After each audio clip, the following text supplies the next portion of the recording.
अंदर की खबर आ रही है कि तमाम अरब देश, गल्फ देश बुरी तरह से इजराइल पर भड़के हुए हैं और बुरी तरह से नाराज हैं अमेरिका के राष्ट्रपति ट्रंप से। क्यों? अरब देश नाराज हैं कि इजराइल ने ईरान के गैस फील्ड पर इस तरह से हमला कर दिया जो प्लान में नहीं था और नहीं करना चाहिए था। अरब देश कह रहे हैं नहीं करना चाहिए था। इसी वजह से ईरान ने हमारी फैसिलिटीज को, गैस फैसिलिटी, ऑयल फैसिलिटी को निशाना बनाया। अगर इजराइल ये ना करता तो ईरान गल्फ को निशाना ना बनाता। और ट्रंप से इसलिए अरब के देश नाराज हैं क्योंकि इजराइल को ट्रंप ने रोका ही नहीं। यही वजह है कि जैसे ही ईरान के ऊपर गैस फील्ड पर हमला हुआ, ईरान ने 1 घंटे के अंदर पलटवार किया और जैसे ही अरब देशों के गैस फील्ड, ऑयल फील्ड पर हमला हुआ, भाई ट्रंप ने तुरंत बयान पलट दिया। तुरंत आकर लंबा चौड़ा चिट्ठा लिखा सोशल मीडिया ट्रुथ पर, वो मैंने आपको सबसे पहले दिखा दिया था, और पहली लाइन में कह दिया कि ये इजराइल ने गुस्से में किया है, अपने दम पर किया है, हमें पता नहीं था, हमारा इस हमले में कोई रोल नहीं है और अब आगे इजराइल ईरान की फैसिलिटी पर हमला नहीं करेगा। यह प्रेशर था जो ट्रंप, जो इतना घमंडी है, वो तुरंत अपनी बातों से पलटा। और पता है फिर इजराइल ने क्या कहा? वो भी बता चुका हूं, आप बस याद दिला रहा हूं। इजराइल ने कहा कि हमने अमेरिका को बताया था और अमेरिका से परमिशन लेकर हमला किया था। अब इस वजह से अरब देश बुरी तरह से भड़के हुए हैं कि भाई ये अपनी अपनी लड़ाई में इनको तो नुकसान कुछ नहीं हो रहा। तो अब अरब देशों का कहना यह है कि अगर फिर कुछ ऐसा ईरान के साथ तुमने किया तो ईरान हमें निशाना बनाएगा, हमारा पूरा बिजनेस ठप हो चुका है। ये बात बार बार इजराइल और अमेरिका से बोली जा रही है अरब के द्वारा, लेकिन इसका मतलब यह नहीं है कि अरब ईरान के साथ हो गया। ये उम्मीद ना करना, ये अमेरिका और इजराइल से कितना भी नाराज होंगे लेकिन रहेंगे उन्हीं के साथ। चलिए मैं आपको और गहरी बात बताता हूं। जो कतर एनर्जी पर हमला किया ईरान ने जवाबी कार्रवाई में, तो कतर एलएनजी का जो सीईओ है उसका बयान ये आया है कि मैंने कभी ख्वाब में भी नहीं सोचा था कि हमें इतना नुकसान होगा। 17% कैपेबिलिटी हम खो चुके हैं अब उस फैसिलिटी से, और उसको बनाने के लिए कम से कम 5 साल लगेंगे। और मुझे यकीन नहीं हो रहा है कि अरब को, एक मुस्लिम देश को इतना नुकसान हुआ है रमजान के महीने में। ओहो हो, रमजान के महीने में ईरान पर हमला हो जाए तो अरब को गुस्सा नहीं आएगा। रमजान के महीने में किसी देश के, मुस्लिम देश के, तुम धार्मिक लीडर को मार दो तो अरबों को गुस्सा नहीं आएगा। हाँ, बिजनेस का नुकसान हो गया तो इनको गुस्सा आ रहा है। मेरे दोस्तों, उस ऑयल रिफाइनरी के सीईओ ने यह भी कहा कि इस नुकसान से सबसे ज्यादा Belgium, China, Italy, Korea effect होंगे। $20 बिलियन का नुकसान होगा। उधर अमेरिका अभी भी इराक में ईरान के समर्थक लड़ाकों पर खौफनाक हमले कर रहा है। कंटिन्यू देखिए।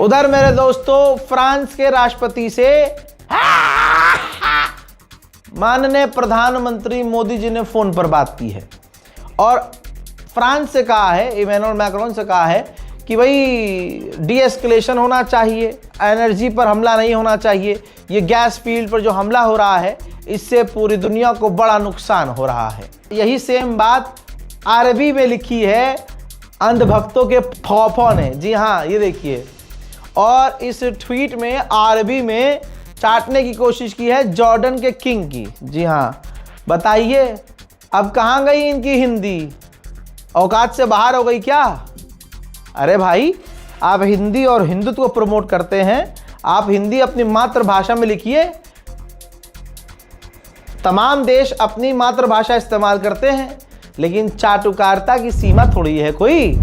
जॉर्डन के किंग को इन्होंने बताया है कि हमारी बात हुई है, मैंने उनको ईद मुबारक बोला मोदी जी ने।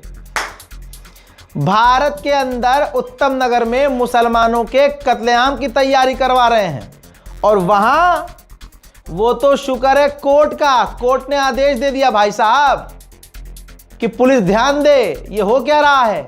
और पुलिस आराम से अब तक बैठी हुई थी कि होन दो जो हो रहा है। अब वो कोर्ट का आदेश है, आरपीएफ, सीआईआरएफ, दिल्ली पुलिस अब तैनाती कर रही है उत्तम नगर में, जब कोर्ट बोला है बीच में। अब बताइए, ये वहां जाके ईद मुबारक बोल रहे हैं। तो अंधभक्तों, कभी एहसास होता है कि यार तुम्हारी एकदम मतलब तुम्हारी कोई औकात नहीं है, जिसके पीछे उछलते फिरते हो वो उसका वही मतलब वो है ही, वो डबल फेस है यार। ट्वीट में कहा कि मैंने ईद मुबारक बोला है जॉर्डन के किंग को, और उस इलाके में जो टेंशन बढ़ रही है, फैसिलिटीज़ पर हमले हो रहे हैं, मैंने उनसे कहा है कि डी एस्केलेशन होना चाहिए, बातचीत के ज़रिए, बात के ज़रिए टेबल पर बैठकर मामलात हल होने चाहिए। यही बात ईरान कह रहा था शुरू से, तभी तो ईरान टेबल पे था। लेकिन मजाल है मोदी जी कह दे कि हाँ भाई अमेरिका, जहाँ सारी दुनिया, अरे अमेरिका के साथी कह रहे हैं कि अमेरिका ने गलत किया, लेकिन यहाँ पर मोदी जी भी अमेरिका को गलत नहीं कह सकते। उधर ईरान में लगातार लाशों पर लाशें उठ रहे हैं।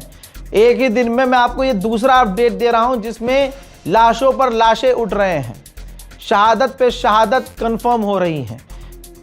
ईरान में जो बेचारे शहीद हो रहे हैं उनके जनाजों में भीड़ देखी जा रही है। अमेरिका इजराइल के मिसाइल ड्रोन हमलों का खौफ नहीं देखा जा रहा है। शहीद के घरवाले, शहीद के पीछे पूरा ईरान है। शहीद के घरवाले हैं और ईरान का बच्चा बच्चा उनके जनाजे में शामिल हो रहा है, बिना इस खौफ के कि ये भीड़ में हम जो चल रहे हैं कहीं ऐसा ना हो कि इजराइल हमला कर दे। ईरान के बच्चे बच्चे ने सर पर कफन बांध लिया है और सब कुछ कुर्बान करने को तैयार हो गया है। अमेरिका के डिफेंस मिनिस्टर ने कहा है कि हमने 7000 मरतबा ईरान पर हमले किए हैं, अब ईरान के पास ज़्यादा कुछ बचा नहीं है। बौखलाहट में अमेरिका के डिफेंस मिनिस्टर ने यह भी कहा कि हमारे ही देश के प्रेस वाले, मीडिया वाले डोनाल्ड ट्रंप के हर मूव पर सवाल कर रहे हैं और दिखा रहे हैं कि ट्रंप हार गया है और ट्रंप कुछ ना करे, और ऐसा दिखाया जा रहा है कि हम हार रहे हैं। हमारे मुल्क की मीडिया हमें बदनाम कर रही है। मेरे दोस्तों, बौखलाहट इतनी इसके अंदर भी देखी गई कि इसने कहा कि पूरी दुनिया को अमेरिका का शुक्रिया अदा करना चाहिए और हमारे अनग्रेटफुल अलाइज यानी थैंकलेस अलाइज यानी बेकार अलाइज, यूरोप खास करके, उनको हमें शुक्रिया अदा करना चाहिए कि हम उन्हें न्यूक्लियर थ्रेट से बचा रहे हैं। जबकि अमेरिका की ही रिपोर्ट कह रही है कि ईरान न्यूक्लियर बना ही नहीं रहा था। खलास, सब डोनाल्ड ट्रंप से जुड़ा हुआ हर आदमी झूठ बोल रहा है। ईरान पर बात करते हुए अमेरिका के डिफेंस मिनिस्टर ने कहा कि उसकी जो गैस फील्ड पर हमला किया गया ये तो वार्निंग थी, अभी हम और तगड़े हमले करेंगे और अंदर तक हमले करेंगे। इसका मतलब ट्रंप ने जो सुबह कहा था कि अब हमला नहीं करेंगे ईरान की फैसिलिटी पर, शाम को डोनाल्ड ट्रंप का डिफेंस मिनिस्टर कहता है कि अभी और बड़े हमले करेंगे। तो फिर ये अरब देश ध्यान दें इस बात पर, अरब ध्यान दे कि तुम्हारे लिए अमेरिका खुद खतरा पैदा कर रहा है।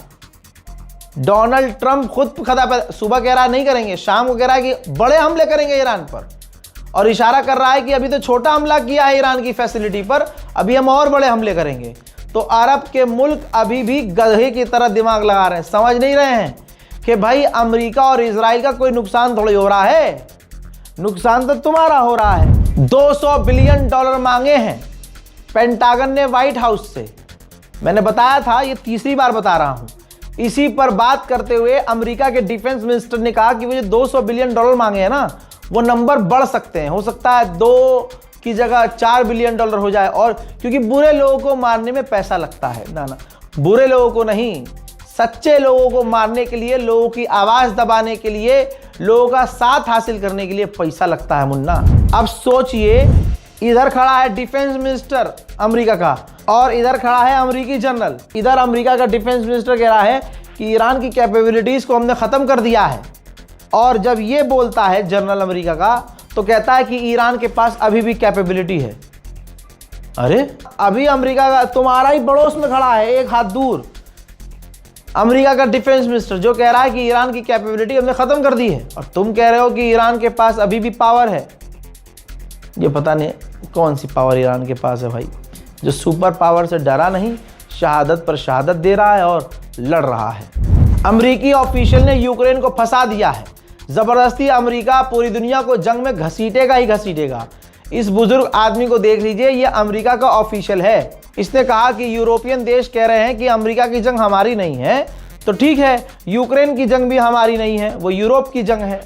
अब ये ऐसा पेज फंस गया है कि अब शर्त अमेरिका रख रहा है, जिन्हें हमसे मदद चाहिए यूक्रेन के लिए, वो हमारी मदद ईरान के खिलाफ करे। जर्मनी के, बहुत ध्यान से सुन लीजिए, ये न्यूज़ चैनल पर चल गया है जिससे बवाल खड़ा हो गया यूरोप में।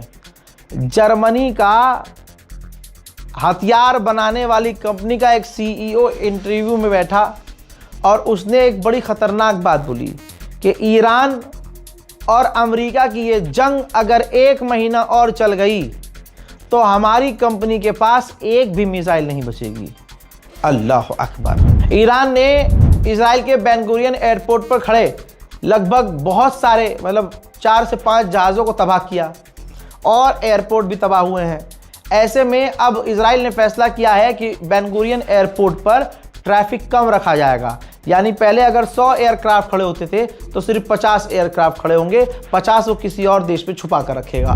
इजिप्ट की हालत भी बुरी है। इजिप्ट ने ऐलान किया है कि हम राशन, ईंधन बचाएंगे।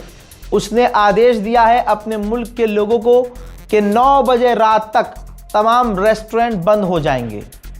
कहा जा रहा है बिजली भी बचाने के लिए वो कई कड़े कदम उठा सकता है। ईरान के पार्लियामेंट स्पीकर खेल गए, ताना कैसे मार रहे हैं देखिए, क्योंकि अमेरिका ने कहा है कि हमने ईरान 100% पावर जो है, मिलिट्री पावर और मिसाइल पावर, ड्रोन पावर खत्म कर दी है। उस पर ये ट्वीट देखिए। ईरान के पार्लियामेंट स्पीकर ने कहा कि according to statement by Israel and American military officials कि 320% ईरान की मिसाइल लॉन्चर्स हमने तबाह कर दी है। बावजूद इसके ईरान हाई लेवल पर मिसाइल फायर कर रहा है। अब दुश्मन का टारगेट है कि हमारे 500% मिसाइल पावर को ख़त्म किया जा सके। अब आप जानते हैं 500% कुछ होता ही नहीं है, 100% होता है। और अमेरिका इजराइल शुरू से कह रहे हैं हमने 300% ईरान की मिसाइल पावर और रॉकेट लॉन्चर तबाह कर दिए हैं। तो उसका बेहतरीन तरीके से ताना मारा है ईरान के पार्लियामेंट स्पीकर ने, क्योंकि दुनिया देख रही है। मैं आपको रोज़ दिखा रहा हूँ, मैं 10 दिन से आपको ये बात बोल रहा था ना बार बार कि गुलाबी सुअर ये कह रहा है कि हम जीत गए हैं, हमने ईरान के लॉन्चर तबाह कर दिए हैं, लेकिन ये ईरान का हमला देख लीजिए। दनादन ईरान रॉकेट लॉन्च करता है, मिसाइल लॉन्च करता है, ड्रोन लॉन्च करता है। कल मैंने बताया था कि अमेरिका इजराइल ने कैस्पियन सी के अंदर ईरान की नेवी को निशाना बनाया है, कई जहाज़ों को उड़ाया है। अमेरिका ने उसका वीडियो जारी किया है, देखिए।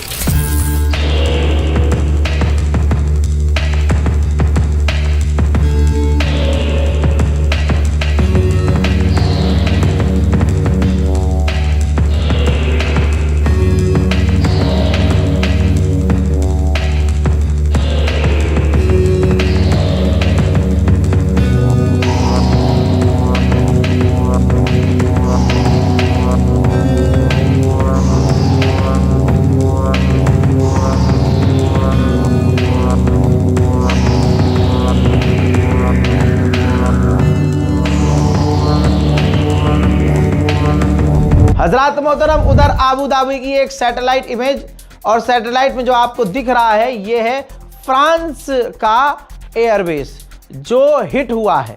जी हाँ, आबू धाबी में फ्रांस का सैन्य ठिकाना है जो ईरान के हमले में हिट हुआ है। हजरात बहुत पहले बता चुका हूं, अब मैं मैप दिखा रहा हूं। ईरान के बुशहर न्यूक्लियर पावर प्लांट के 350 मीटर दूर इजराइल ने हमला किया है।